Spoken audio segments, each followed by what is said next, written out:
Joining me. Thank you, audience. It's been a lovely evening. I know we've had some great discussions before this, so we'll also try and keep the pace that exciting and interesting. Aanan, I have to start with you, okay? Big award of the evening, Youth Icon of the Year to Yuvraj Singh. He did give a shout out to you also. There's a very interesting fact, ladies and gentlemen. Yuvraj Singh is an investor in Well-Versed.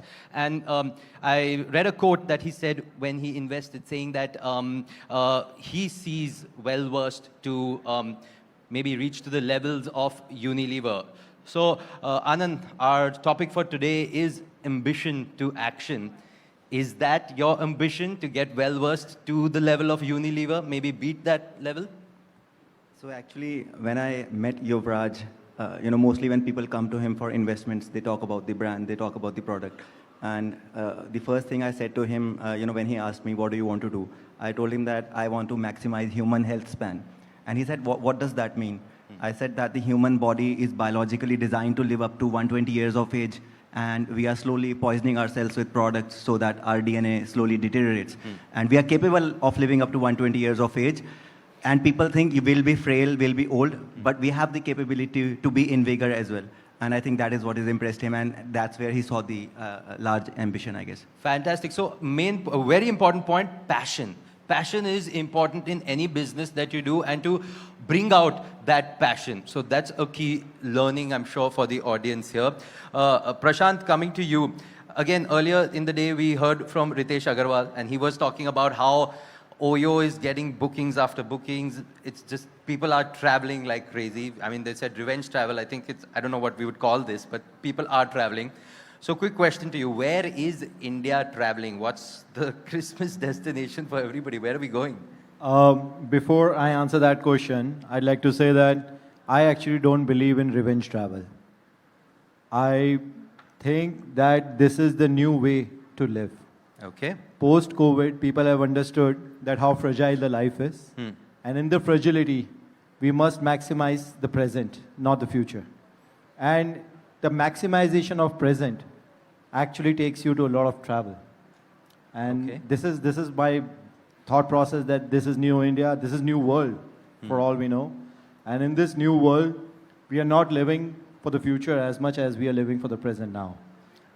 Coming to the main question, where are people traveling? It's all over the place, man. At Ease My Trip, our pre-pandemic numbers on a quarterly basis were about 900 crores. The maximum we did pre-pandemic was about 900 crores in a quarter. Right now, in the last quarter, we did almost 2,000 crores. Wow. So our numbers have doubled post-pandemic. And that's a testimony to the travel industry and where it is heading towards. I believe that, it's extremely hard to keep people in their homes these days, despite whatever the prices are going up with. Fantastic. That's a very great number and a great insight on that. I'll come to you, Saurabh. So, one thing that I want to talk to you about as being an entrepreneur and as kind of an inspiration to people out there. So, you started nobroker.com. The idea was to move what we say real estate, brokerage, online.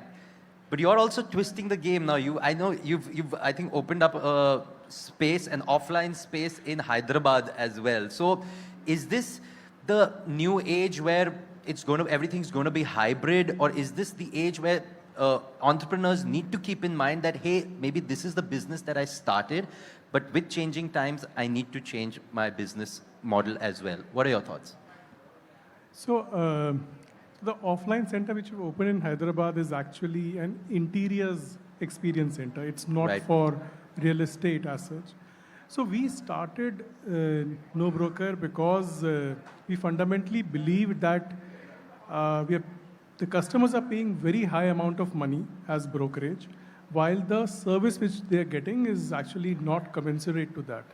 So it started from my experience. For example, I was in Mumbai that time. I paid very high amount of brokerage and had a really poor experience. So that's how it started. So I think we still believe in that. I'm sure most of us here would agree with you on that. And I mean, I'm not even going to get to the rent, because that is, I don't know, we'll spend the rest of the night with people's complaints. Go on. So I don't know if people know, but the amount of brokerage that is paid every year in India for real estate transactions is actually 1,40,000 crores. Wow. That's the amount of money that is paid as brokerage every year. It's not rental or it's just the brokerage. So the core thesis about Two Broker was that can we make this much more smoother, much more cheaper? Can people do it directly? So I think that is what we still stand on. So we do roughly 50 to 55,000 rental transactions every month, 6,000 houses we sell every month. And all of that happens without paying any brokerage. It's a zero brokerage. Right.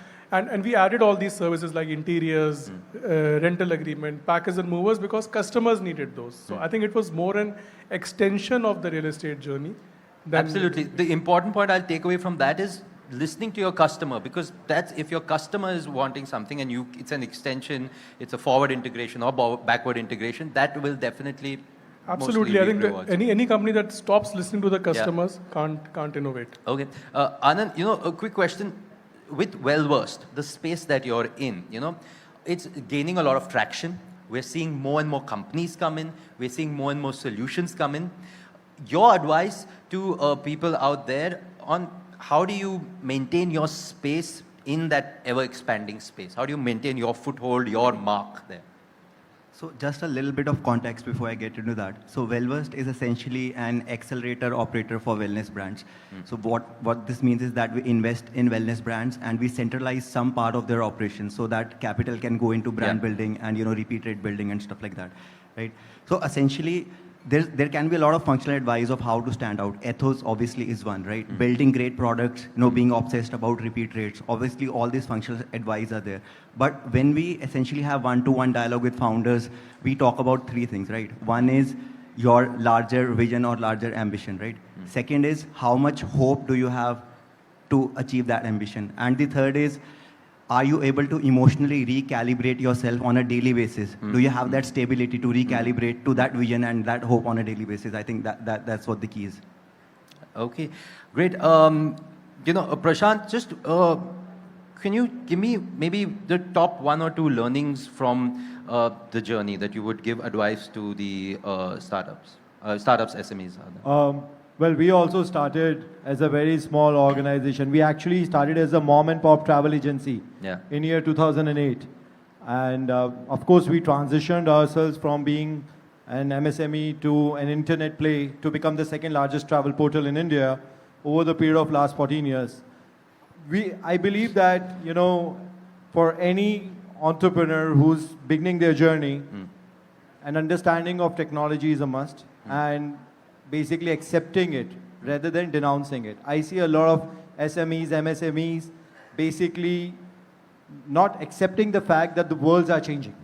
And an acceptance of a fact is only the means to start to understand it and then basically embrace it. I believe, and this is from the personal learning, I see a lot of I guess the important part is always that change is the only constant. As they say, the only thing that you have to be prepared for is to change. Saurabh, same question to you, just maybe your learnings from the journey.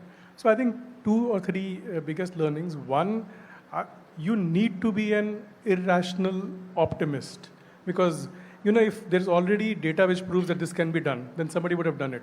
So I think you need to believe because there'll be lots of ups and downs which will come. So you need to be need to have that perseverance. Second, I think you need to unlearn a lot of things because what I've seen is I was outside in the real estate industry. I didn't know anything about the real estate industry. That's why I could say that it can be done without a brokerage. Any insider would have said कि नहीं broker के बिना तो नहीं हो सकता है. And I think thirdly is the team. Team is very critical. If I am here, it's because the team is there. And if you come to our office, you'll meet the team. You'll find that it's very difficult to find who is the founder and who is the team. That's the kind of passion that they have. Fantastic. Now, I know we've had very little time, but we're just totally strapped for time today. I would have loved to have a longer conversation. But just quickly wrapping up some key points. Important to focus on passion. Change is the only constant.